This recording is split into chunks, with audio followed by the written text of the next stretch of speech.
Facebook Marketplace, somebody was selling one of those like attachments that you put on the back of a truck that holds like 3 bikes. They were selling it for like $20. And I was like, no way. So instantly message him, went to go pick it up, $20 on the spot, easy peasy. And I'm there just like looking, I was like, I could really use this. Everything in life, problems are going to come up. You just have to pivot. You have to figure out the solution. Problems have solutions. You just have to work it and figure out what to do about what's going on. Yeah, I made so much money doing books. I did a little different. So like most people just use like sell back your book, zip it and stuff like that. But I had buyers for everything. Cheers. Cheers. Welcome back to the Doughboys podcast. I'm your host, Logan, joined by my lovely, studly co-host, Cisco the Goat, Golden Locks McGill.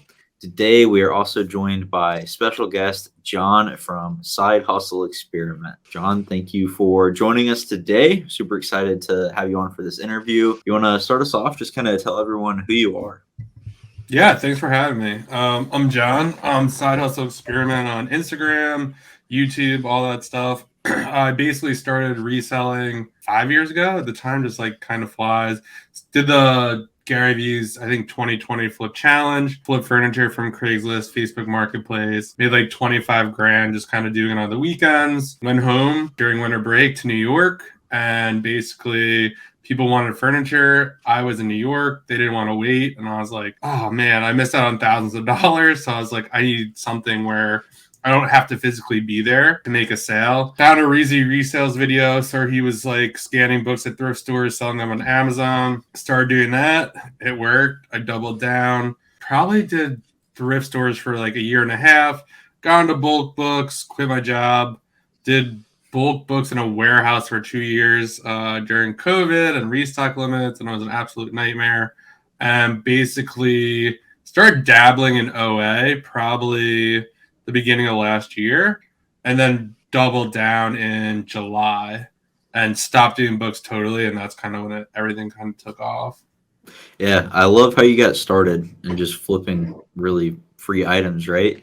A lot of people it's the best. Like you get a table for 50.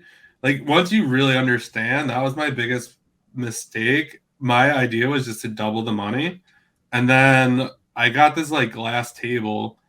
I don't know why. I was like a single guy in a 1-bedroom apartment and it had like 6 seats, but it was like really nice. I was like, oh, I don't want to give it up, but I needed space for the furniture. And I paid $100 for it. I was like, you know what? If someone gives me $250 for it, like I'll let it go.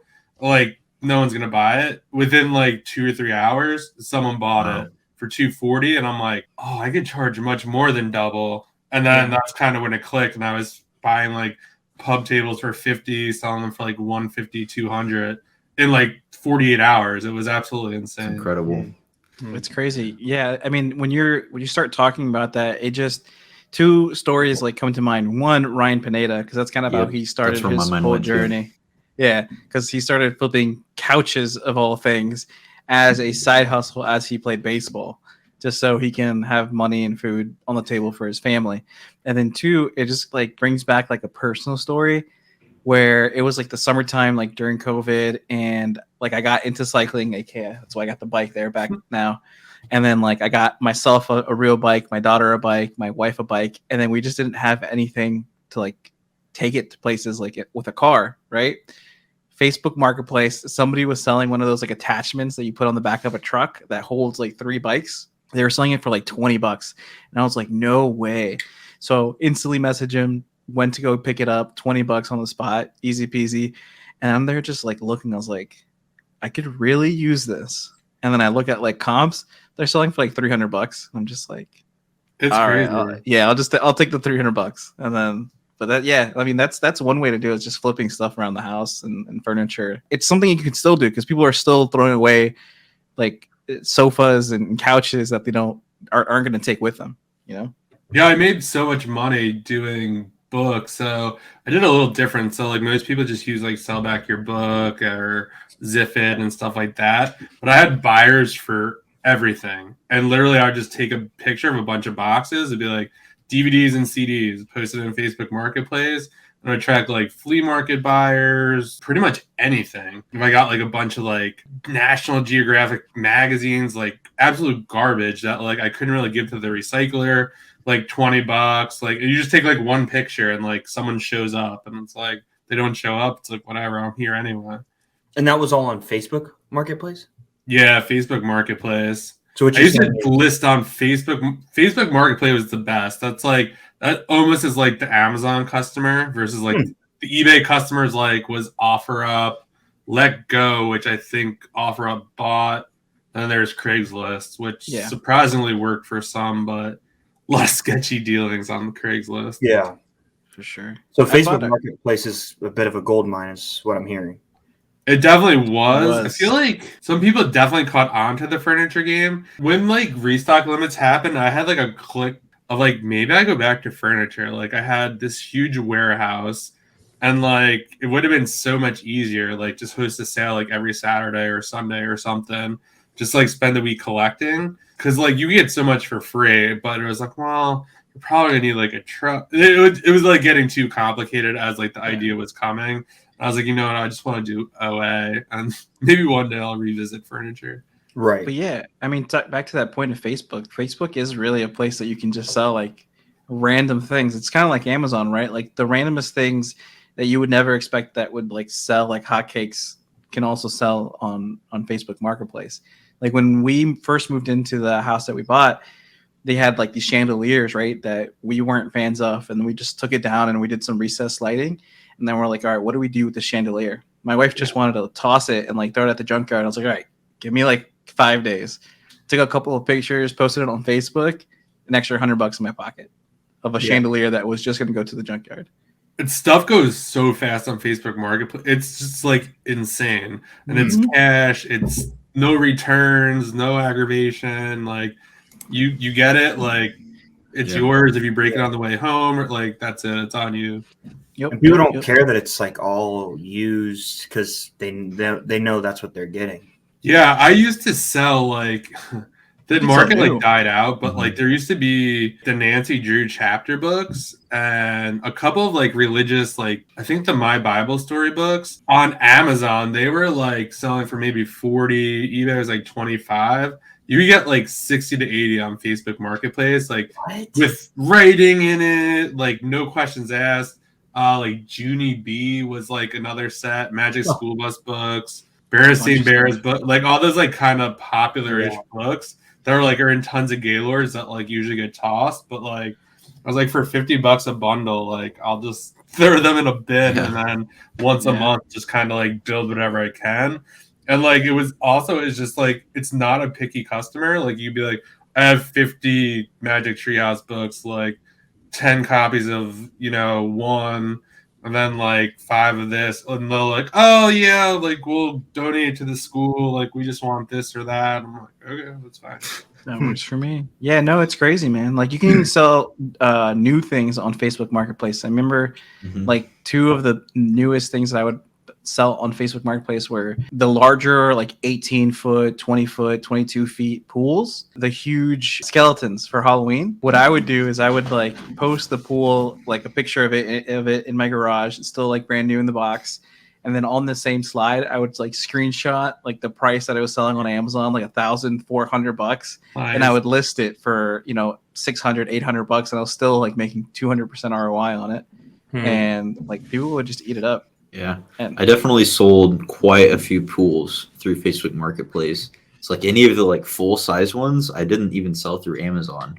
I would just sell them locally because I wouldn't have to worry about the freight shipping, and I could still make like $300-$400 in profit with a local flip. And the best part is you don't have to like piss off the UPS guy. Like you don't have to lug it. Like someone comes and it's like, I was always just like happy to help, but like you need a truck or like, the legs will be off. Like I had the whole system down. It was like, you don't think you could fit the table with like the legs off? Like just put like the screws in a Ziploc, like tape it to the bottom so they never got lost. And then like, it was like a whole system. And if it seemed like, I was like, nah, like, I don't think this is for you. Like, and then like someone else would DM and they would take it. I would meet people at like a neutral spot so we didn't have to go to each other's houses, and sometimes they'd roll up and just like, a small car to pick up like this massive pool.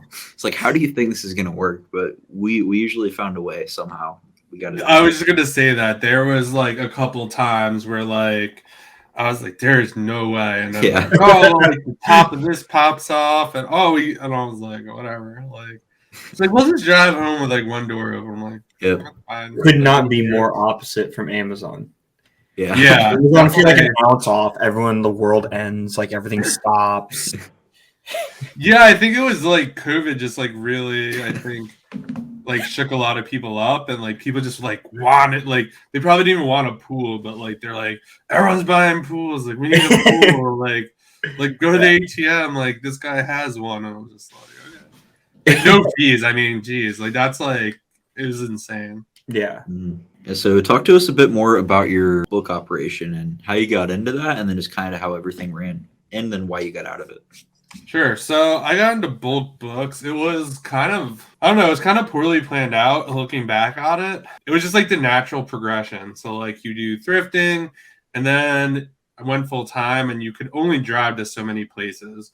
Yeah, I had like business cards saying like I would do free book pickups. I just hated the logistics of it. Like I had a storage unit. You got to pick up all these boxes.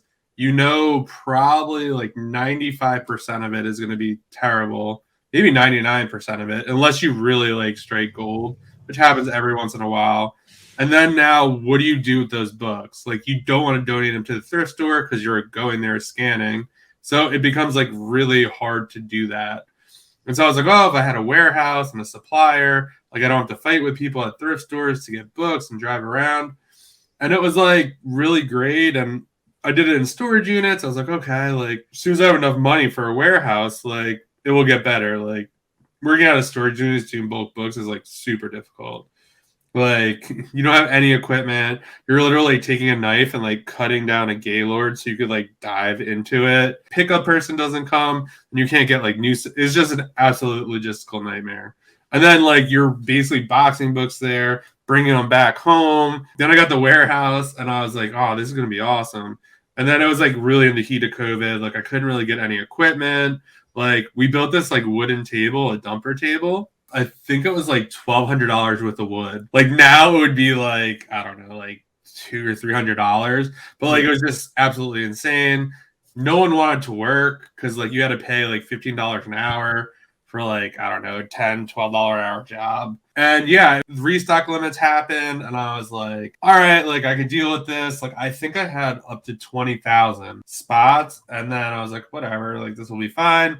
It went to like 8 in like 3 weeks. I'm like, oh, it's a little tight, but like we'll make it work, like no problem. And then it went down to 6, and then it went to I think like 4,500, and I had to like destroy like 1,000 books. And I was like, then I had to learn how to merge fulfill, and like that was kind of the end there because like I really just like the FBA model. Like I don't do almost any MF like during Q4. You know, there's a lot of opportunity. I just don't like doing it. So when I had to build that whole process out, I was like, I really like FBA, and it came really clear to me. If you really want to do books, you definitely have to do merch fulfill now and kind of really build that out, you know, keeping track of everything, like shipping. Like imagine kind of having like 100 orders every morning that some need a poly bag, some need a bubble mailer, some need a bigger bubble mailer. They all weigh something different. So like you literally have to touch each one. You know, you have to keep them in orders because you're printing the labels. And it's just like an absolute nightmare. And then I was like, you know what? When restock limits happened again, everyone was kind of, I have like all these YouTube videos being like, you know what? I'm done with books. Everyone's like, you're a clown. Like restock limits went all the way back up. I'm like, during November, December, like talk to me because they're coming. And then sure enough, like they came back down, and I was like, I made the right decision. So yeah, it just became way too much work. A lot of like logistical. Like, I was like, oh, I'm gonna get a warehouse. It's not like I like mapped anything out. So looking back, like I'm glad I did it because like I learned a lot, like how to get a warehouse and like negotiate and buy equipment. But at the end of the day, now what I know about OA, I kind of wish I just went into OA instead of like thrifting. But like that, I think that was the hard part for me too. Is like I quit my job. And then like when COVID happened, I lost my bulk supplier, and I was like, oh, everyone says like OA is really expensive to start and like everything tanks. I was like, I can't like risk it right now. Like I got to make books work. And then like it kind of worked out, but I do kind of wish I did go into OA. Yeah. Because like it was COVID too, and everyone said it was like insane. So I probably would have just like really got into it and kind of just figured it out. Yeah, I mean, they say hindsight is 2020. So, I mean, yeah, of course, like looking back, there's different things that you definitely would have changed. But I think something that I've kind of grabbed onto while you were speaking is that there are a lot of things throughout the process that you learned. I'm sure it's going to be valuable going forward, you know, whether it's getting like the equipment at the warehouse, negotiating for the warehouse, and just kind of dealing with employees and stuff along those lines, and really kind of Amazon forcing your hand to learn FBM. And now, you know, when it comes to OA and online arbitrage and FBA, like when those opportunities do come up, now you know how to FBM, right? Yeah. Like when it's Easter and, you know, that Lego set needs to go out the next day, you know, you're good to go. Yeah, no, definitely. Yeah, it's one of the biggest lessons for me. Probably it's like you always have to be ready to pivot. Like I guess in life as well, but especially when you're selling on Amazon, like everyone likes to complain that they change stuff and this and that. But like that's just like business. Like if you run a brick and mortar business and like your McDonald's and like Burger King moves across the street, like that's not great, but like you just got to figure it out. And it's the same thing with Amazon. Yep. Everything in life, like problems are going to come up and you just have to pivot. You have to figure out the solution. Problems have solutions. You just have to work it and figure out what to do about what's going on. Yeah, Agreed. absolutely. I'm actually reading a book right now. It's Great called book. Make Your Bed. And it's actually probably my favorite chapter. It's chapter 4. He talks about being a sugar cookie. Basically, like as a SEAL, if you were to get in trouble for whatever it was, they would force you to go out on the beach and throw sand all over yourself and make you look like a sugar cookie. And then he asked, okay, like, why did I get chosen to be the sugar cookie today? And they said, no reason. It was just your turn. And life isn't fair. And doesn't matter what happened, no matter amount of whining, complaining is going to fix anything. It's just going to be wasted energy. So just move forward and deal with the cards that were. Unfortunately, Logan's kind of going through the same thing right now. And he said something that like resonated with me. I was like, bro, like, how are you dealing with your Amazon account being shut down? It doesn't matter if I complain or whine or do anything about it. Like it's done. Whatever is done is done. And I can only move forward and figure out my next moves. It's hard to hear that. 100%. Yeah, I get that question asked a lot. It's like, well, what happens if your Amazon account gets shut down? It's like, I don't know right now. Like, if it got shut down, yeah, I'd have a different plan. If it was a year from now, probably have a totally different plan. So like, I just really don't think about it. And like, it comes up, like, there's services you could pay. Like, I have a pretty good network that could hopefully help me out. And then if it's not meant to be, it's not meant to be. Like, I'll figure out something else. Go back to furniture. Yeah. Yeah. Sure. I've had so many people ask me, like, how are you remaining so calm with this? I just don't see how the alternative is a good option. How is freaking out, sitting in the corner crying, how does that do anything good for me? There's already a bad situation going on. Why would I make it any worse? Yeah, I also analyze, make the best possible move, and move forward. Yeah, I also tell a lot of people in that case, like, don't over leverage yourself. If you're not over leveraged, it's not a big deal. Like, if you could pay off the credit cards and like you have that money in the bank, like you just stop buying stuff. Like, if you can still sell, let it sell through. But if not, like, assess your options. But like, yeah, if you owe the plum card like $100,000, then yeah, you're screwed. Yeah, there's this movie called, I think it's called Bridge of Lies. And it's basically about like spies in like the Cold War. The Russians catch an American one and the Americans catch a Russian one. Now, obviously, it's about the story of the Americans with the Russian spy. And then at the very end of the movie, they're doing the trade-off between the two. The Russian spy was saying pretty much like, once you give me back, like they're going to kill me pretty much because they're going to assume I've told you a bunch of secrets, right? And it's like really stressful. And he pretty much quotes like what Logan just said. The American's like, how are you so calm right now? And he just turns to him. He's like, would it help if I'm freaking out? Like, it just doesn't help your situation at all. In fact, it actually just makes it worse. Then you just make a double negative out of an already really bad situation. Are you thinking about Tinker Tailor Soldier Spy? I thought it was Bridge of Lies. It doesn't matter. Yeah, it might be that. Anyways, movie. Good quote. Good job, Logan. That's all we can do is make the best possible move now. Actually, Logan took a step further. He said, "I wish my account had gotten shut down earlier because he was getting like a really good like live feed." Oh yeah, that was 100% a joke. Yeah. But whenever my account got shut down, I live streamed about it, and that was my biggest live stream ever. So like, my account should get shut down more often because then people show up and listen. That was 100% a joke though. Yeah, for sure. I might, when you get this reopened, I might send an authentic claim just to get it shut down again. Come on. Buy some of those what are they called? The Nike shoes. Those shoes are a pain. I'll buy some Pegasus. So John, how does your online arbitrage business operate today? Give us the whole breakdown. So today I'm in the totally rebuilding phase. Kind of like what you're just talking about, like being calm. Like I went from doing 120 in December all the way, transparency, January, I did, I think like 40. It dropped, like plummeted. And I was able to do 50. So what happened was I got rid of 2 VAs, fired both of them. One wasn't doing good. The other one was working for like 2 other people. Happened to find out. So he had to be fired. I was like planning on hiring another one and kind of letting him work. And I found out he was working for someone else. I was like, all right, I can't be doing this anymore. It was like in the middle of Q4. I was like, there's no time for this. And then I moved out of my warehouse and I had a whole moving company lined up. They backed out the last minute. I had to like clean like a 4,500 square foot warehouse basically by myself. Me and my girlfriend. So it was an absolute nightmare in January. So now like it's the rebuilding phase. I was selling a ton of apparel. I'm not really selling any apparel right now, except for what I have left over. So yeah, it's getting into new categories. Working with another VA. This is his 3rd week. It's starting to like click a little bit. The goal by the end of this year would be to have probably 3 virtual assistants, maybe 2 sourcers, maybe a checker / admin. And I'm just kind of reviewing stuff, doing the buying. And yeah, so everything is sourced by me right now is super stressful. So yeah, I had a bad habit of saying like we in videos because when I had my girlfriend's like, stop saying that. Like it's more impressive because like you don't have anyone. Like I was like, I don't know, I'm just used to that. But yeah, it's totally a growing thing. And I think what opened my eyes to Q4, but I'm not panicking. Usually like whenever the numbers are going down, I'm like, oh my God. It's like one, I lost like a ton of overhead. Like I don't have like a $5,000 like all-in expense of having a warehouse. 2, I think it clicked for me in Q4.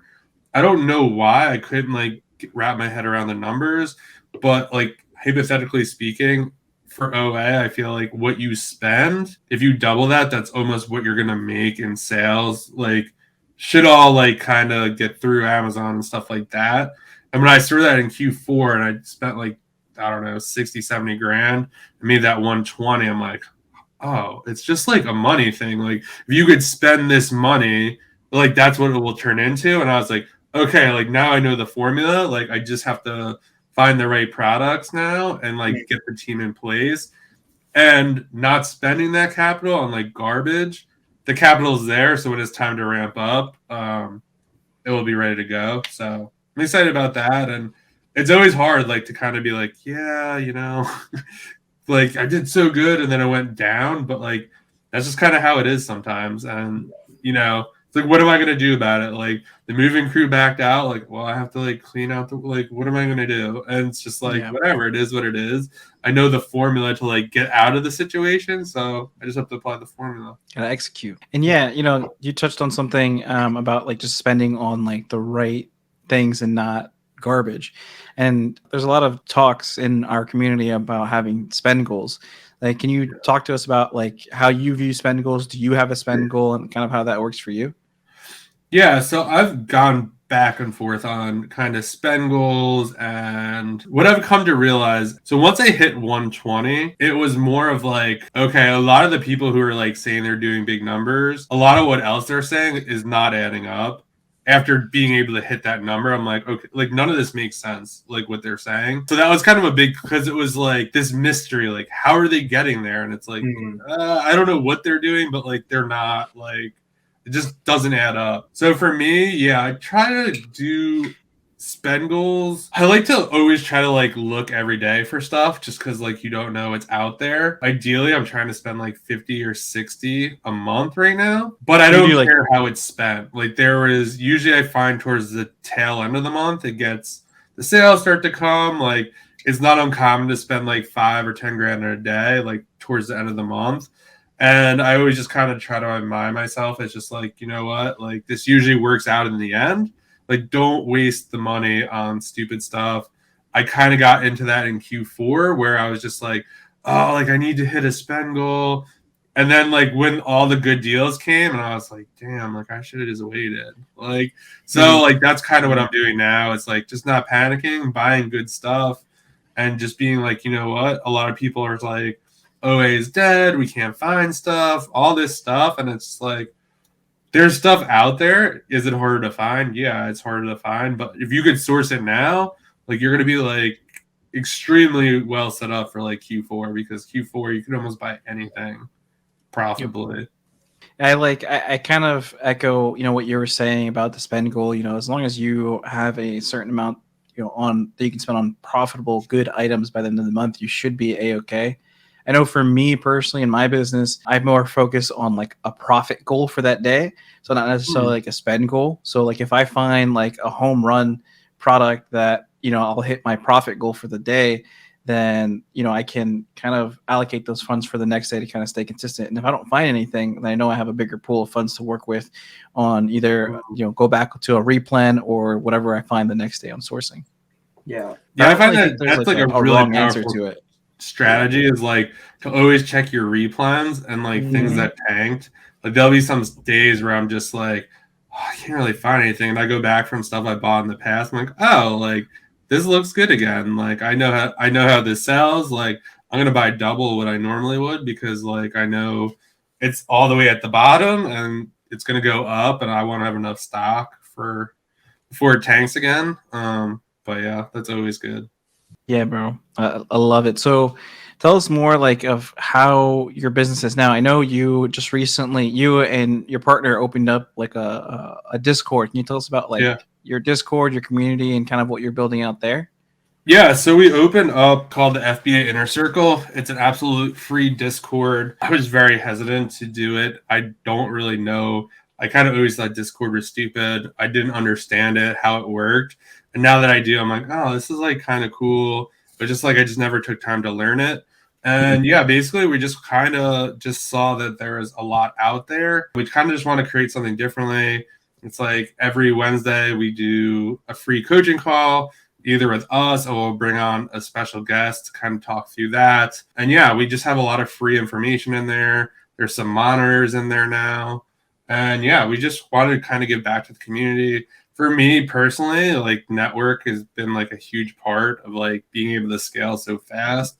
So to try to provide that for everyone. So we also run like a boot camp and we do like these onboarding calls and everyone like almost, I would say half the people just want to do the boot camp so they could like get into a network of people because like they could stay in the Discord. It's a separate Discord just for them because not everyone wants to build an Instagram or it's a lot of work. Like it's much easier to sell on Amazon than to like come up with something like crafty to say every day or something helpful for people. But yeah, that's kind of why we did it. All right, John, thank you for joining us on the Doughboys podcast. And to the viewers, thank you much for listening. Yeah, thanks for having me. This is awesome.